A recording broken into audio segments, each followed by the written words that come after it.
All right, so section 4.7 is on applied optimization problems, and this is where we're going to take our skills from section 4.3 on finding absolute maximums and minimums and apply them to word problems where we're trying to maximize or minimize some sort of real life quantity like money or time or building materials or something like this. All right, so I have a strategy for these word problems, and it looks a little intense, but it's going to break down all of our word problems into some bite-sized pieces. All right, so I would pause the video and copy these down so that you can look at them as I'm doing the next example and the two examples that we do in class.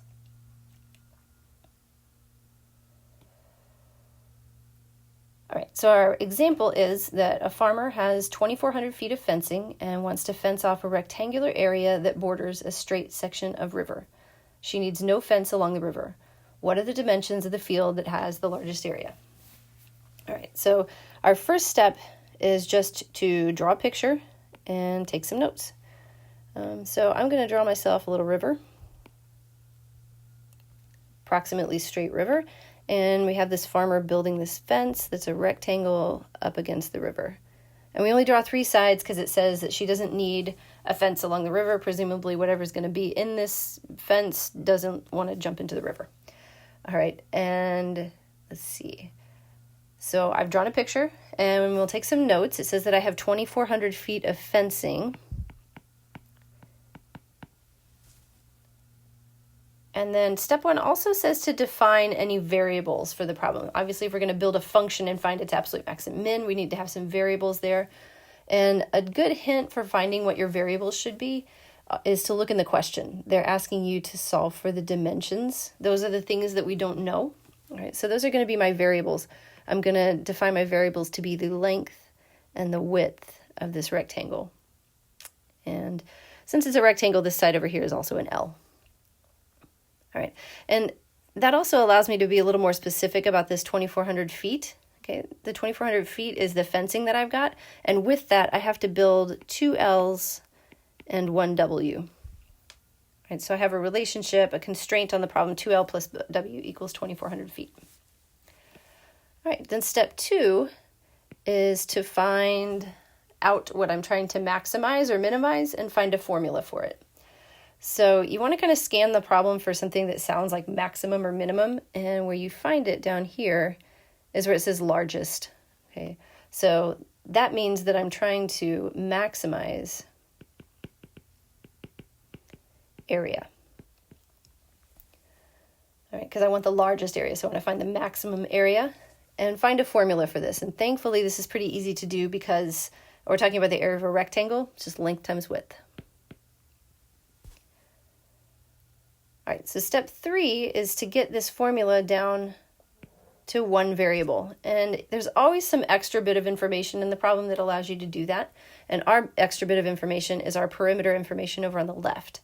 All right, and we just recognize that the W over here on the left in the perimeter equation is the same width in the area equation. Those two equations are talking about the same rectangle, so they have the same width. All right, so I'm going to solve this equation over here on the left for W. I'm going to subtract 2L from both sides. And then I can bring that over to my area equation and just plug in 2,400 minus 2L for width. All right, so that means that my area equation is length times width, but now my width is going to be 2,400 minus 2L. So I'm just replacing width with its formula, 2,400 minus 2L. And that gives us, if I distribute my L, 2,400 L minus 2L squared. And I can even use function notation now, make that look like a function. A of L equals 2,400 L minus 2L squared. If you want to replace those L's with X's because you're used to taking derivatives that way, that's fine.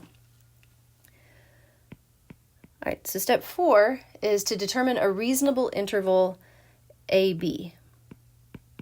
Now, these are the intervals that were given to you back in section 4.3. All those max-min problems came with a closed interval with those square brackets because we would plug in the endpoints and the critical points.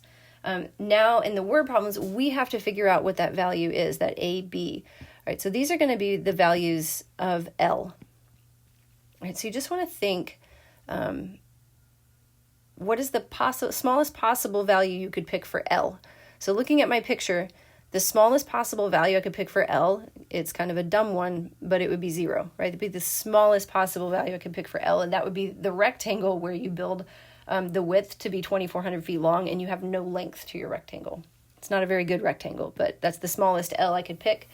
Likewise, the largest L I could pick would also not be very wise, but I could use 1,200 feet of fencing on the left-hand side, leaving myself 1,200 on the right-hand side. So evenly splitting that 2,400 feet amongst the L's and leaving nothing over for the width.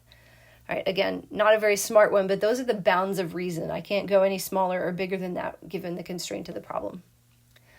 All right, and then in step 5 is where we're going to treat this information right here as if it's a problem in section 4.3. We're going to find the absolute max and min, well, the max, because we only care about the maximizing in this problem.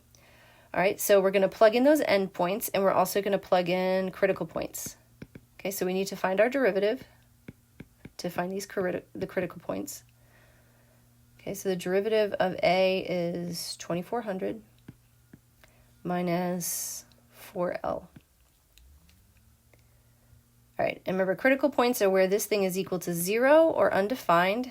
It's never undefined, so I just have to solve for 0. I'm going to add 4L to both sides and divide both sides by 4. So that's my critical point. All right, so just like in our homework for 4.3, we're going to find the function value at the left endpoint, the function value at the right endpoint, and the function value at all of our critical points, which is only 1 this time.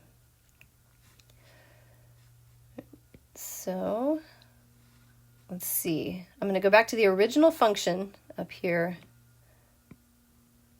and plug in for A.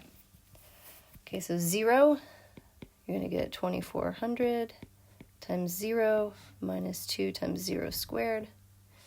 Same with 1,200. 2,400 times L minus 2 times L squared. And then my critical point.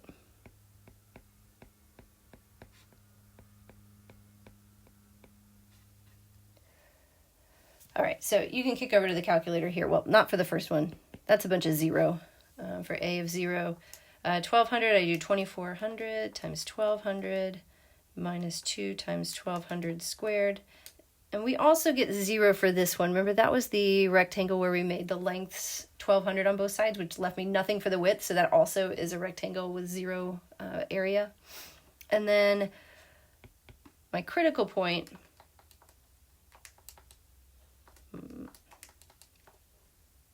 so I got 2,400 times 600 minus 2 times 600 squared. And my calculator gives me 720,000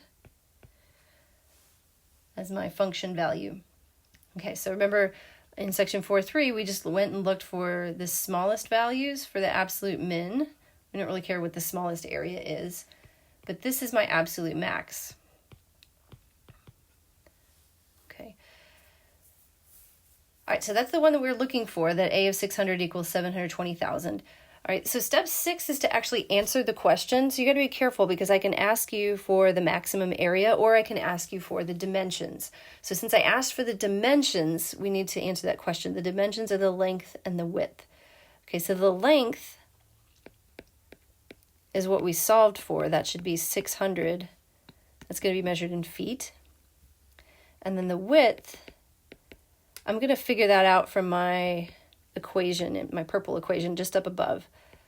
2,400 minus 2 times L. That's going to give you 1,200. Okay, so that's your width. It should be 1,200. All right, and that is your answer.